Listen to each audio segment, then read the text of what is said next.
بسم اللہ الرحمن الرحیم۔ حاضرین و سامعین کرام، آپ اور ہم حضور پاک علیہ السلام کی سیرت مبارکہ سماعت فرما رہے ہیں اور معاہدہ حلف الفضول کے بارے میں ہم نے سنا۔ اب یہاں سے تعمیر خانہ کعبہ کے بارے میں آغاز ہو رہا ہے، یعنی خانہ کعبہ بیت اللہ شریف کی تعمیر ابتدا سے لے کر عبد الملک بن مروان عموی بادشاہ کے دور تک جملہ 10 مرتبہ ہوئی۔ خانہ کعبہ کی تعمیر جملہ 10 مرتبہ حضرت آدم علیہ السلام ابتدا سے لے کر عبد الملک بن مروان عموی بادشاہ کے دور تک 10 مرتبہ خانہ کعبہ کو بنایا گیا، اس کی تعمیر ہوئی، جس میں نئے سرے سے 3 مرتبہ تعمیر ہوئی۔ اثر نو ابتدا سے نئے سرے سے 3 مرتبہ تعمیر ہوئی، باقی 7 مرتبہ وہ عمارت رہی، اسی کو تعمیر کیا گیا۔ اب بتلا رہے ہیں سب سے پہلے زمین پر خانہ کعبہ کو فرشتوں نے بیت المعمور کے بالمقابل تعمیر کیا۔ سب سے پہلے خانہ کعبہ کی تعمیر کس نے کی؟ فرشتوں نے کی۔ اور کہاں پر کی؟ تو بتلایا گیا جس جگہ خانہ کعبہ آج اور ہے، آپ اور ہم دیکھتے ہیں، جاتے ہیں، آتے ہیں، اسی سے اوپر 7 آسمانوں پر بیت المعمور بنا ہوا، وہ بیت المعمور جس جگہ پر ہے اس کے بالکل نیچے خانہ کعبہ کو بنا۔ آسمان پر بیت المعمور ہے، زمین پر بیت اللہ، خانہ کعبہ۔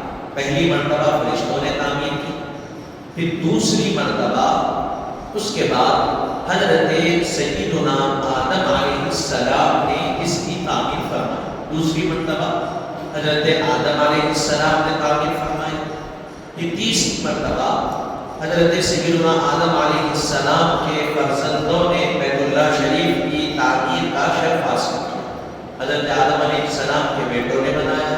پھر چوتھی مرتبہ حضرت سیدنا ابراہیم خلیل اللہ اور آپ کے صاحبزادے حضرت سیدنا اسماعیل ذبیح اللہ علیہ السلام نے انہی بنیادوں پر اس کی تعمیر فرمائی۔ جو بنیاد پر حضرت آدم علیہ السلام اور ان کے بیٹوں نے بنایا، پھر حضرت ابراہیم اور اسماعیل علیہ السلام نے اسی بنیاد پر پھر تعمیر فرمائی خانہ کعبہ۔ پھر 5ویں مرتبہ بعد ازاں قوم عمالقہ نے اس کی تعمیر فرمائی، یہ قوم تھی، اس نے تعمیر کی۔ پھر اس کے بعد قبیلہ جرحم نے اس کی تعمیر کی سعادت حاصل کی۔ پھر قریش کے پوری سے اعلیٰ قصی بن کلاب کو اس کی تعمیر کا شرف حاصل ہوا۔ پھر 8ویں مرتبہ اس کے بعد قبیلہ قریش نے بیت اللہ کو تعمیر کیا، جس میں حضرت نبی کریم صلی اللہ علیہ وسلم بھی شریک رہے۔ اس موقع پر آپ بنفس نفیس اپنے مبارک کندھوں پر پتھر اٹھا کر لاتے تھے۔ 8ویں مرتبہ جب تعمیر ہوا خانہ کعبہ، اس وقت حضور پاک علیہ السلام اس میں شریک رہے اور بنفس نفیس اس حضور پاک علیہ السلام خانہ کعبہ میں جو پتھرے لگائے گئے اس کو اپنے کاندھوں پر اٹھا کر لایا کرتے۔ پھر 9ویں مرتبہ پھر حضرت نبی کریم صلی اللہ علیہ وسلم کے ہدایت کردہ نقشے کے مطابق حضرت عبداللہ بن زبیر رضی اللہ عنہ نے اپنے دور خلافت میں حتیم کی زمین کو خانہ کعبہ میں شامل کر کے تعمیر فرمایا۔ حضور کے ہدایت کے مطابق جو حضور نے نقشہ بتایا تھا حضرت عبداللہ بن زبیر کو خانہ کعبہ کا، آپ نے اپنے دور میں حتیم جو خانہ کعبہ کے بازو کے کلام دیوار ہے، آپ خانہ کعبہ کے اگر تصاویروں کو دیکھیں تو وہ کیا ہے، اس کو حتیم کہا جاتا ہے۔ وہ پہلے خانہ کعبہ میں شامل تھے، پھر بعد میں اس کو خانہ کعبہ سے باہر کر دیا گیا اور بتلایا گیا اس حتیم میں کوئی نماز پڑھتا ہے تو گویا خانہ کعبہ کے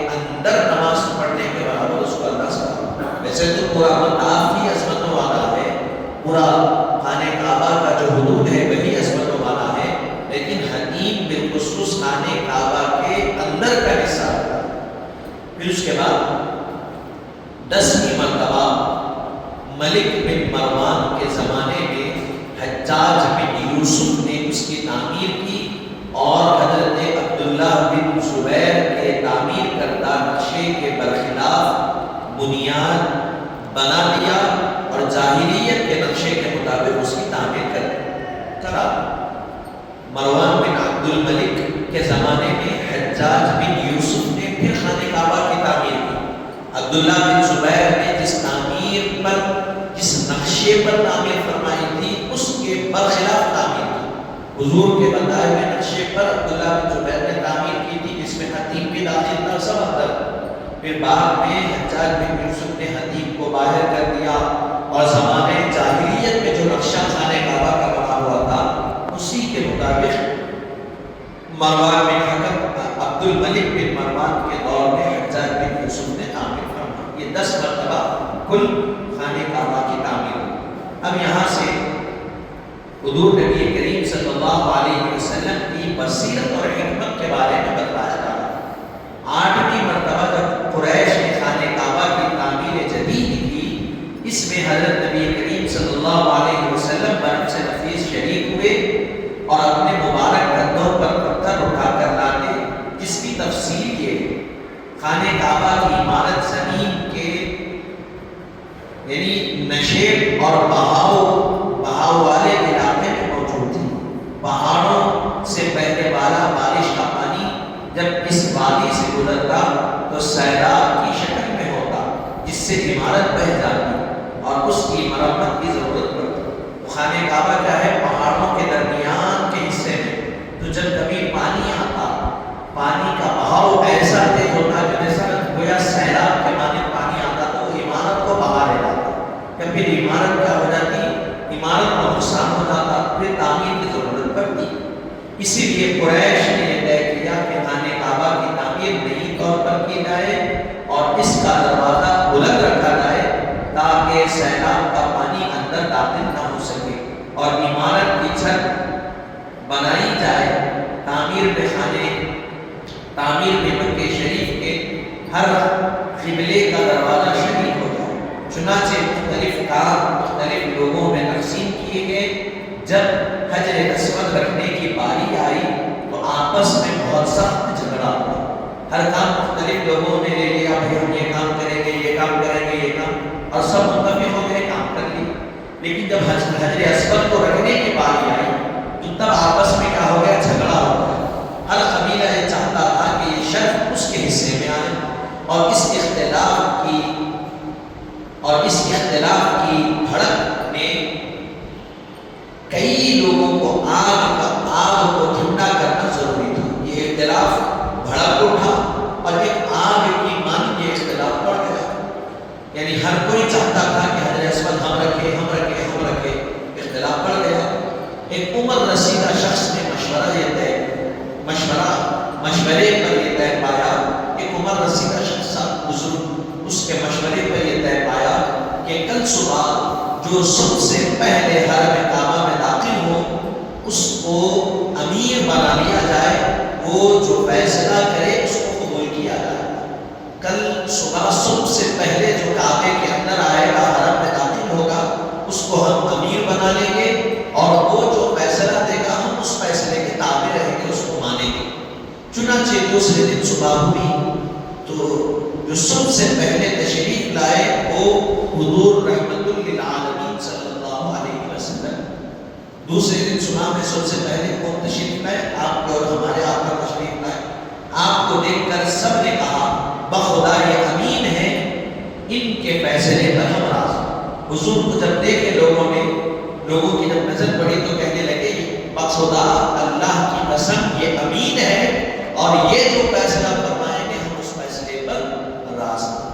حضرت نبی کریم صلی اللہ علیہ وسلم نے ایک چادر بچھائی۔ حضور کیا کیے؟ ایک چادر بچھا دی، حجر اسود کو اپنے دست مبارک سے اس پر رکھ دیا، حجر اسود کو اٹھایا اور چادر پر رکھ دیا، اور حکم فرمایا کہ اس چادر کو ہر قبیلے سے ایک ایک فرد پکڑ لے۔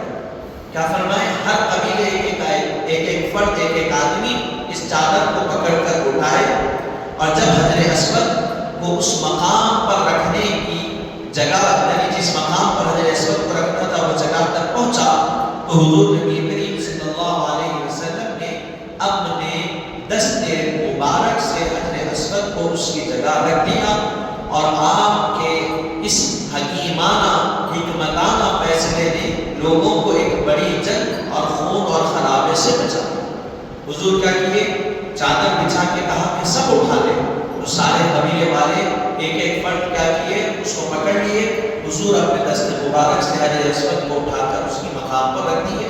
تو جو آپس میں جنگ کا معاملہ چھڑ گیا تھا، خون ریزی کا معاملہ ہو گیا تھا، لیکن حضور کی اس حکمت عملی کی وجہ سے سارے قبائل میں، نہیں ہمارے قبیلے کے فلاں سردار فلاں، ہر قبیلے کے ایک فرد آ کے اس میں شامل ہو گیا، جس کی وجہ سے سارے قبیلے کے لوگ خوش ہو گئے کہ بھئی ہم کو بھی ہمارے حصے میں بھی یہ شرف حاصل ہو گیا۔ تو یہ آقا کریم علیہ السلام کی حکمت عملی ہے جس کو یہاں بیان کیا گیا ہے۔